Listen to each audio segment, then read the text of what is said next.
Ford under pressure all day after announcing price cuts to the Ford F-150 Lightning. Just a few years ago, Ford Motor Company stood as a shining example of American resurgence. During Donald Trump's second term, the brand enjoyed a wave of renewed public support. It was hailed in the media as the comeback king, proof that American manufacturing wasn't dead, just dormant. The Ford F-150, already the best-selling vehicle in the country for decades, was moving fast off dealership lots. Demand outpaced supply. Buyers were lining up for months, eager to drive home what many viewed as a symbol of national pride and working-class grit. It was a golden age, or so it seemed. Beneath the surface, however, the cracks were already forming.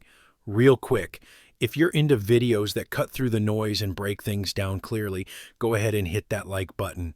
It helps more people find this. And if you're not subscribed yet, now's a good time. We've got more deep dives coming your way. Also, drop a comment and let me know what you think. I'd love to hear your take. Now on to the video. Behind the scenes, Ford was operating on outdated assumptions and overly optimistic forecasts. While headlines praised its resurgence, dealerships across the country were quietly sounding the alarm. Trucks weren't selling as fast as projected. Inventory was piling up. Yet Ford kept shipping more vehicles, determined to meet internal production goals. The result? A bloated supply chain bursting at the seams. Drone footage would later reveal haunting images of wide-open fields across the American Midwest filled with unsold Ford trucks. One retired baseball stadium in Texas was repurposed into a makeshift vehicle storage lot. Vermont dealerships, some family-owned for generations, reported drowning in floor plan interest payments and struggling to stay afloat. Why didn't Ford pump the brakes? Because slowing down production would have signaled weakness to investors. Executives feared that pausing factory lines, even temporarily, could cause Wall Street to panic. So they stuck to the script: keep producing, keep shipping, keep selling. The dealerships, meanwhile, were left holding the bag. And while Ford clung to an old-school production mindset, the market evolved. Consumer preferences shifted rapidly. Hybrid and electric vehicles gained traction. Competitors like Tesla and BYD were redefining the industry narrative. Toyota doubled down on consistent pricing and reliability, and even Chevrolet started to gain ground with smarter, more adaptable supply strategies. In contrast, Ford was still building trucks like it was 2018. To make matters worse, political winds were shifting. In Canada, Prime Minister Mark Carney pushed aggressively for an electric revolution, offering subsidies, infrastructure, and incentives to phase out combustion engines. Ford, rooted in traditional manufacturing and combustion powertrains, suddenly looked like a relic. The world was moving forward, but Ford was stuck in reverse. The deeper problem wasn't just economics, it was identity. For generations, Ford had represented trust, durability, and the spirit of American hard work. But as dealership lots overflowed, with unsold trucks and frustrated dealers pleaded for relief, that reputation began to erode. Customers started asking a hard question. If these trucks are really in demand, why is no one buying them? And the warning signs weren't subtle. Inventory reports showed days to turn, how long it took for a vehicle to sell, skyrocketing to levels not seen since the 2009 recession. Small-town dealerships that once sold out their truck allotments now had enough stock to last them through the next year. It was no longer a blip. It was a full-blown crisis. What started as a celebrated comeback story was beginning to unravel, and fast. Ford's strategy of pushing inventory at all costs revealed a company more concerned with optics than outcomes. The company's blind faith in volume as the answer to everything was exposed as a dangerous gamble. And it was only the beginning. As consumer demand dipped, dealer frustration mounted, and competitors innovated at a faster pace, Ford's once sturdy image began to buckle. The era of the untouchable F-150 was coming to an end, not with a bang, but with the quiet hum of unsold engines gathering dust. It began with a trickle, then turned into a flood.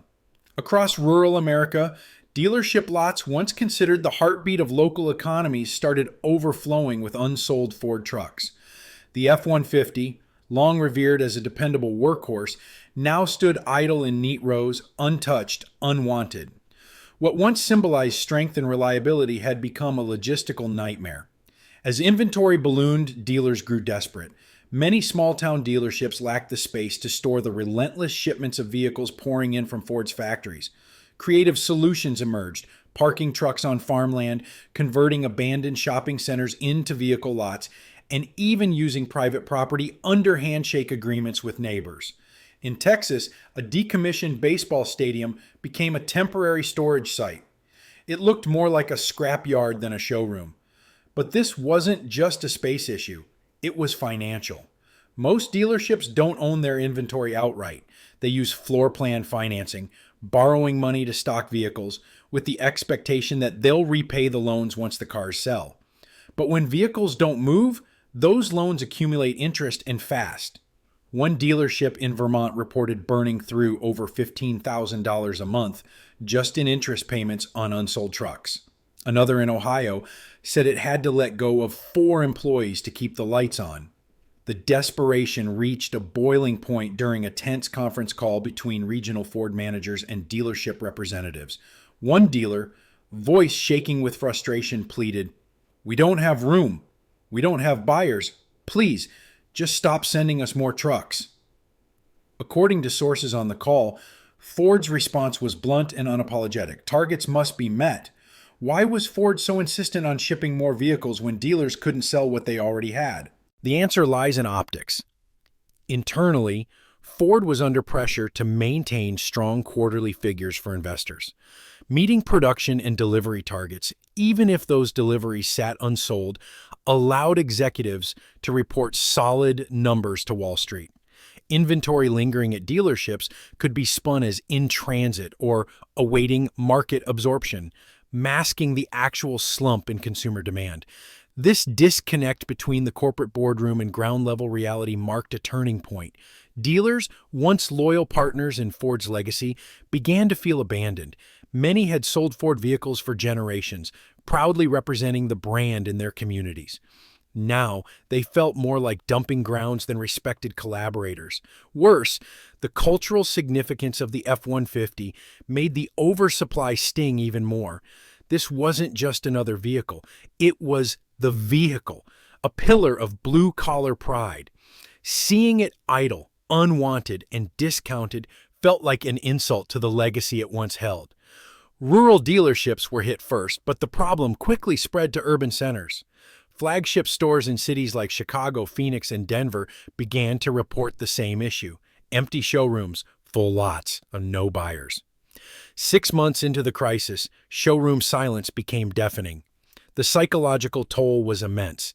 Sales staff, previously motivated by clear targets and high commissions, lost morale. Dealership managers scrambled to make ends meet, slashing marketing budgets and holding weekend blowout sales that rarely moved the needle. By summer's end, Ford had hundreds of millions of dollars worth of unsold trucks collecting dust across the U.S. And still, the company refused to budge. The situation was more than just a poor sales quarter. It was a warning sign of systemic failure. Ford had become too reliant on production metrics and too distant from the customer experience. The dealerships were screaming for help, but Detroit wasn't listening.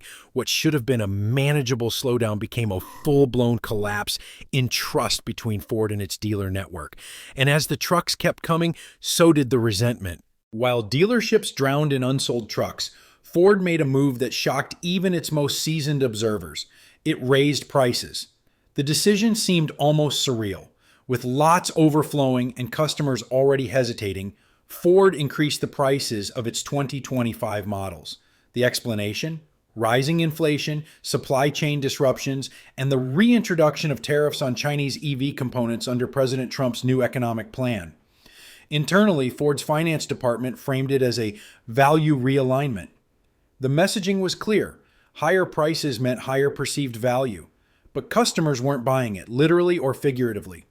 One Ohio family had been waiting for their Bronco Outer Banks edition for nearly 3 years.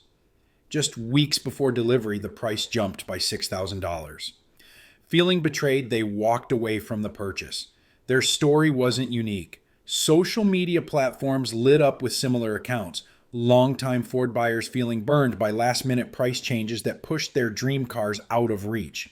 For many, it felt like Ford was cashing in on loyalty. After all, these weren't first-time buyers. They were multi-generational customers, many of whom had stood by Ford through thick and thin.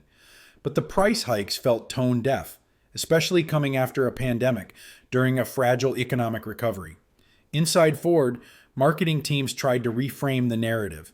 A slide deck circulated to regional sales managers suggested that higher pricing is perceived as premium positioning. It included buzzwords like exclusivity and market leadership. But the feedback from buyers was immediate and brutal. On forums, message boards, and dealership comment sections, the tone shifted from frustration to outrage. One widely shared meme showed a Bronco being lifted into the air by a crane, captioned, "Lifted out of my budget." Meanwhile, Wall Street wasn't convinced either. Analysts quickly downgraded Ford's stock, citing the company's deteriorating customer sentiment and rising input costs. Forecasts turned grim. Investment banks warned that Ford's pricing strategy would not only suppress sales, but accelerate brand erosion. And that's exactly what happened. The price hikes did not generate higher margins. They triggered a mass exodus.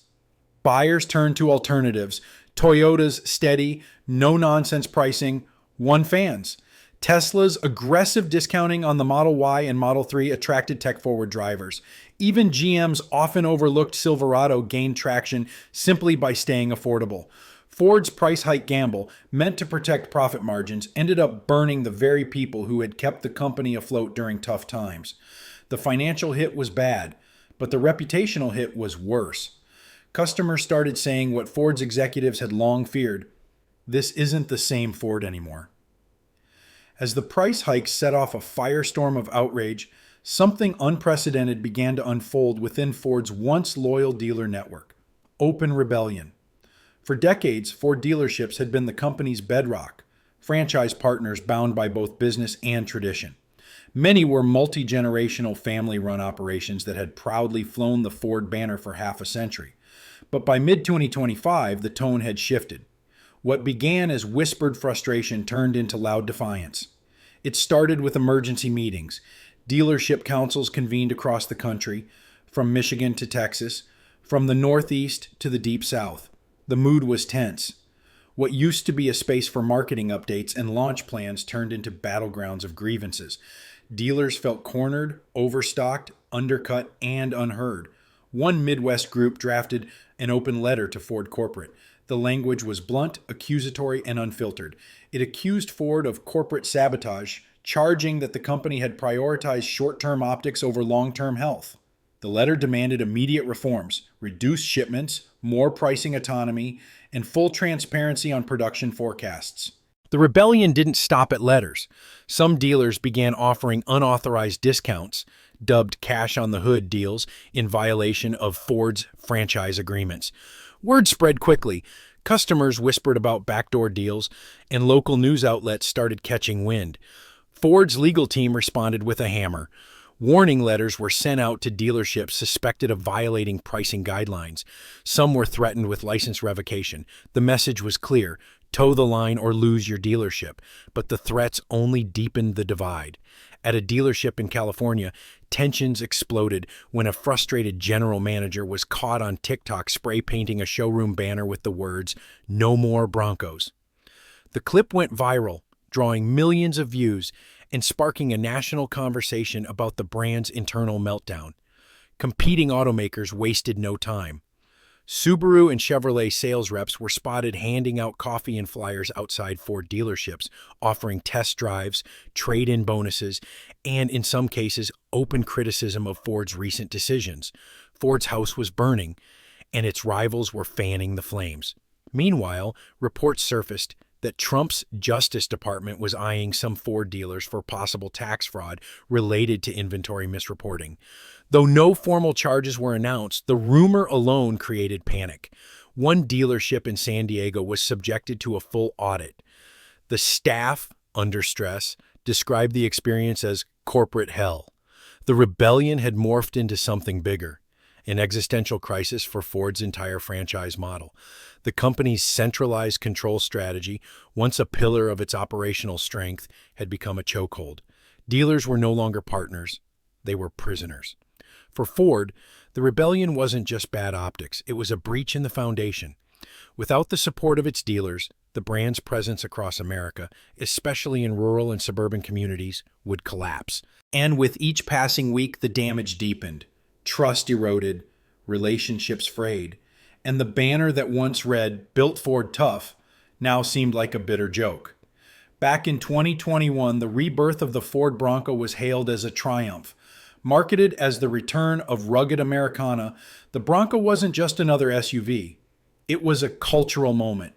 Buyers were clamoring to get one. Social media buzzed with early deliveries, off-road trail videos, and hype-fueled admiration. It was a vehicle that promised adventure and nostalgia in equal measure. But hype is a double-edged sword. Ford leaned heavily into scarcity marketing to amplify demand. Production was deliberately slow. Allocation was limited. Dealers touted exclusivity. Buyers waited months, sometimes years, to get their hands on one. And when they finally did, they paid premium prices, often well above MSRP. The strategy worked at first, but as demand cooled, Ford was left with a difficult question. What happens when something that's supposed to be rare suddenly isn't? Ford ramped up production to meet demand, just as demand began to wane. Broncos began showing up in bulk on dealership lots that were already bursting at the seams. The once exclusive ride was now sitting in rows beside discounted F-150s, losing its luster. The illusion of scarcity shattered. Prices tumbled. One Colorado buyer, who paid over $65,000 for a fully loaded Badlands edition in 2022, was stunned to find the same model listed brand new at $47,995 just 3 years later. The backlash was swift. Buyers who had paid top dollar felt betrayed. "They sold us on rarity, on being part of something iconic," the buyer said in a now viral YouTube video. "Now it's just another overpriced ride no one wants." Comments flooded in, echoing the sentiment. The Bronco, once a status symbol, had become a punchline. Meanwhile, Jeep, Ford's longtime rival, was watching closely. The Wrangler Rubicon, a direct competitor to the Bronco, had maintained consistent pricing and availability. Jeep didn't play the hype game. And when buyers began to realize that Wranglers were holding their value better than Broncos, the market responded accordingly.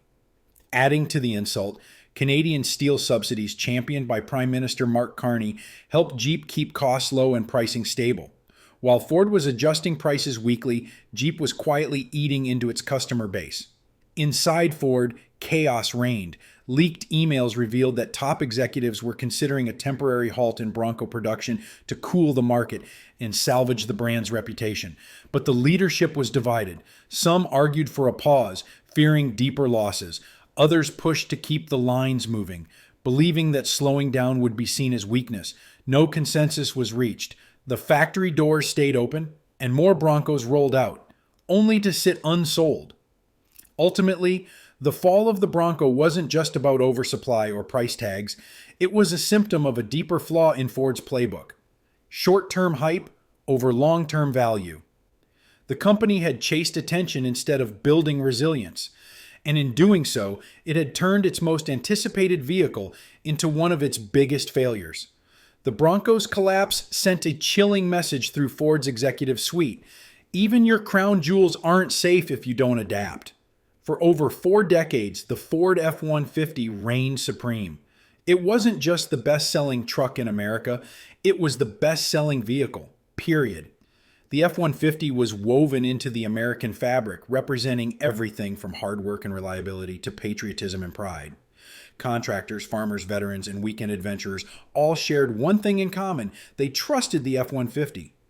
That trust, however, was beginning to erode. As Ford's inventory crisis grew, the F-150 was hit hardest. While high-end trims like the King Ranch and Lariat were suddenly discounted by $8,000 to $10,000, the more affordable XLT models were slashed below the $50,000 mark for the first time in years. On paper, these looked like generous incentives. In reality, they signaled desperation. Customers took notice. "If this truck is so reliable, why is Ford practically giving it away?" asked one Iowa farmer during a local news segment. That question was echoed nationwide. The price cuts didn't boost sales, they raised red flags. The rural Midwest, long considered Ford's stronghold, started wavering. With diesel prices rising due to new tariffs and maintenance costs climbing, even the most loyal F-150 drivers were rethinking their next purchase. Some turned to Ram and Chevrolet Silverado, which offered consistent pricing and better trade-in value. Others, reluctantly, looked to hybrid and electric options from competitors who seemed to understand the modern buyer better. Ford's discounts, instead of sparking a sales surge, created confusion. Dealerships couldn't explain the wild swings in pricing. Buyers who paid full price just months prior were furious. "You mean I could have waited and saved 10 grand?" one customer shouted in a dealership confrontation caught on video. Beyond the dollars and cents, there was a symbolic cost. In Kansas, a dealership hosted a weekend-long event called Save the F-150, hoping to rally community support and move stagnant inventory. Local radio ads promoted food trucks, giveaways, and nostalgic test drives. The turnout? Embarrassingly low. What was once a badge of pride now felt like a relic of a different era. Ford's logistics team issued internal warnings. Overflow lots, some located miles from actual dealerships, were at 93% capacity. If trends continued, storage would max out by Independence Day. Some execs floated the idea of temporary shutdowns at key plants, but the leadership feared media backlash and stockholder panic. Even more controversial was a leaked plan to sell trucks directly to consumers via Ford's own website, bypassing dealers entirely. The plan was quickly shelved after backlash from franchise owners, who viewed it as a betrayal. At its core, the F-150 collapse wasn't just about pricing or inventory. It was about perception. Ford had failed to evolve the F-150 in a way that resonated with both its legacy base and the new generation of truck buyers. In trying to please everyone, it ended up satisfying no one. And when America starts doubting the F-150, you know the problem is bigger than just one model. When Ford announced the F-150 Lightning, it was supposed to be a turning point, a moment when tradition met the future. A fully electric version of America's favorite truck? It sounded like genius. Early press events were spectacular. The truck's lightning-fast acceleration, its ability to power a home during a blackout, and its sleek design all seemed to point to one conclusion. Ford had nailed it. But in the real world, the Lightning was far less impressive. Rural users in particular found the truck severely lacking in practicality. Hauling a livestock trailer across state lines, the advertised 300-mile range plummeted to under 100 miles. Towing capacity, so crucial for traditional truck buyers, became a deal breaker once the electric drivetrain struggled under real-world loads. Farmers and contractors started posting YouTube reviews and TikToks highlighting the glaring performance gaps. Then came the pricing disaster. Launched at just under $40,000, the base model quickly crept up to nearly $60,000 within 18 months. Ford blamed inflation, component shortages, and tariffs on Chinese-made batteries, but buyers didn't care. They felt lied to. Many had placed early reservations based on the promise of affordability, only to find that their dream truck now cost nearly 50% more than expected. And the financials were even worse for Ford. Internal reports, later leaked, revealed that each Lightning sold in Q2 of 2025 lost the company around $40,000, even after accounting for federal and state subsidies. This was a staggering revelation.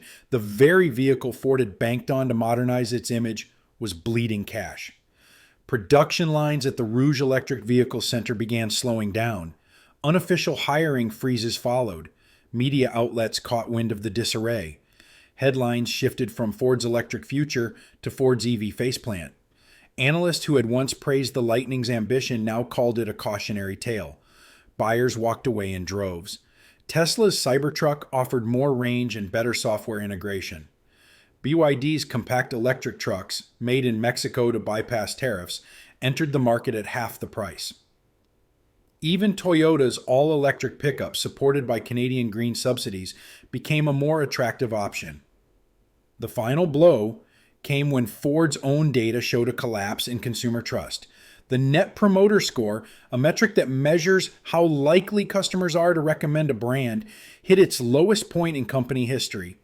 The Lightning, once a bold step into the future, now symbolized everything Ford had miscalculated about the EV transition. Rather than bridging the gap between legacy and innovation, the F-150 Lightning had exposed it and widened it. For over a century, Ford wasn't just a car company, it was a family name.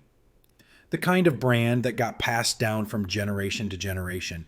Grandfathers who worked the land in a Ford truck saw their sons drive them to college in a Ford SUV, and their grandsons chased job sites in a Ford Transit. This kind of legacy is what most companies can only dream of. But by mid-2025, that legacy was unraveling. The tipping point wasn't one moment. It was the slow bleed of trust, betrayed one bad decision at a time. Price hikes, broken promises, and a complete disconnect between corporate messaging and real customer needs sent shockwaves through Ford's loyal customer base. Longtime buyers felt alienated. "It just doesn't feel like my truck anymore," said a Vietnam veteran in a viral interview after switching to a Chevy Silverado. He had driven Fords for over 30 years. His words resonated far and wide. It's like they forgot what made it special. The video quickly made its rounds on social media, generating millions of views and tens of thousands of comments. Many shared the same sentiment. Ford had changed, and not for the better. Younger generations, especially millennials and Gen Z, felt even more disconnected. Raised in a world of digital transparency and conscious consumerism, they expected consistency, value, and innovation. Instead, they saw erratic pricing, outdated messaging, and a brand that seemed stuck between the past and the future. Ford's attempts to appeal to this new wave of buyers with electric vehicles like the Lightning came off as rushed and superficial compared to Tesla's sleek software-driven models or BYD's affordable feature-rich alternatives. Even incentives like free supercharging and software updates offered by competitors weren't matched. Ford simply couldn't keep up. And then there were the trade-in values. Ford owners found that their once premium trucks were depreciating faster than ever. Broncos that were once flipped at $10,000 over MSRP were now losing value before they even left the lot. Dealers, overwhelmed with returns and lease turn-ins, had no room to offer competitive trade-ins, which further soured customer sentiment. Meanwhile, Toyota, Tesla, and even Subaru capitalized on Ford's flailing identity. Marketing campaigns started subtly targeting disillusioned Ford customers.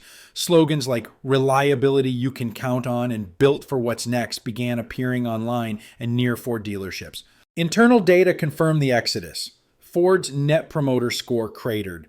Its customer satisfaction surveys painted a bleak picture. One recurring comment on feedback forums summed it up. "Ford used to be the truck my dad and his dad drove. Now it's just expensive, confusing, and unreliable." This wasn't just about preference, it was about identity. Ford had built its empire on the belief that once a Ford family, always a Ford family. But that emotional connection was breaking. The new generation didn't feel tied to legacy, they cared about experience. And Ford wasn't delivering.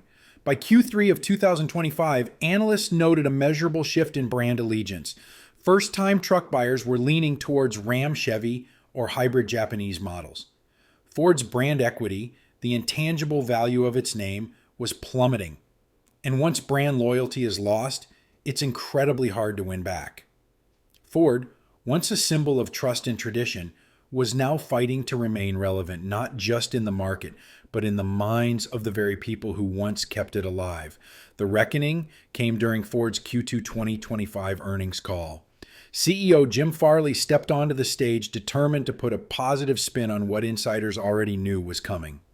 The reality, however, was inescapable. Ford reported a staggering $3 billion loss for the quarter, with the Model E electric division accounting for more than $1.2 billion in red ink over just 3 months. Wall Street was stunned. Analysts quickly broke down the math. For every EV Ford sold, the company lost an average of $37,500, more than the price of a compact SUV. The headlines were brutal. Ford bleeds billions, iconic brand in freefall, and Model E becoming Model F. Social media erupted with sarcastic memes, gifs of burning factories, and screenshots of plummeting stock prices. Even President Trump couldn't resist commenting. In a single-word tweet that went viral, he wrote, "Sad." Moody's moved swiftly, placing Ford on negative credit watch.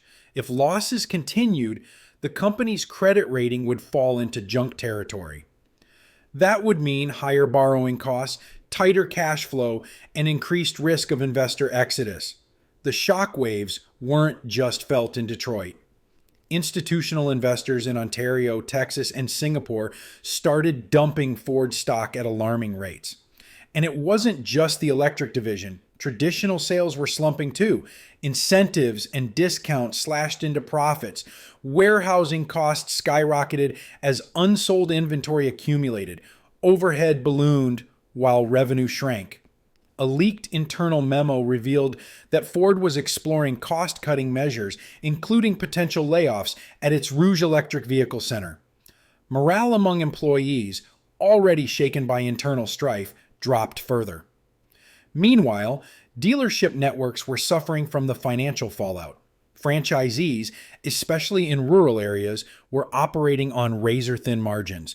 Some defaulted on loans, others downsized.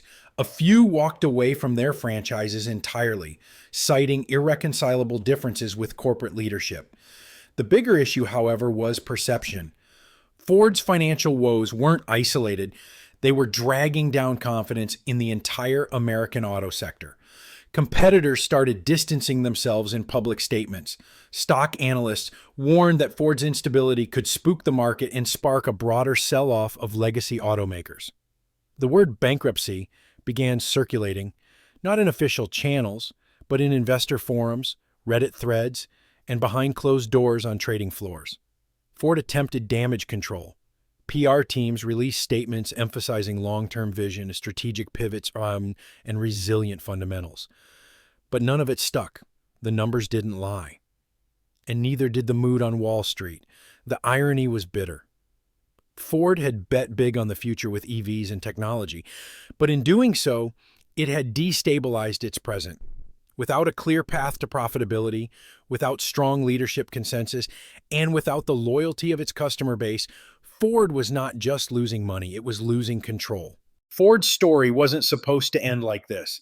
This was the company that put America on wheels, the company that pioneered the assembly line, the brand that for decades stood as a beacon of innovation, resilience, and national pride. But somewhere along the way, the script flipped. What began as an epic comeback, fueled by record demand, patriotic sentiment, and the promise of an electric future, devolved into a staggering collapse, not just in financial terms, but in something even more costly: public trust.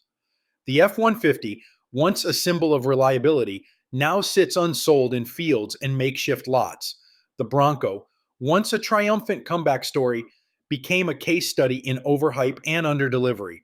The Lightning, meant to lead Ford into the next era, backfired as a cautionary tale of what happens when legacy brands try to chase innovation without fully understanding the ground they stand on. Dealers rebelled, customers fled, investors panicked, and all the while the world changed. Ford's collapse isn't just about trucks or tariffs or electric batteries. It's about what happens when institutions, whether corporations or countries, fail to adapt, when loyalty is taken for granted, when bold vision is replaced with boardroom indecision, and when the voices on the ground are ignored in favor of polished press releases. Ford is still alive. For now, it still has factories, it still has fans, but its position as America's most trusted automaker, that title is slipping. And unless radical change comes soon, from leadership to supply chain to product philosophy, the fall we're witnessing may just be the beginning. So what does Ford's story teach us?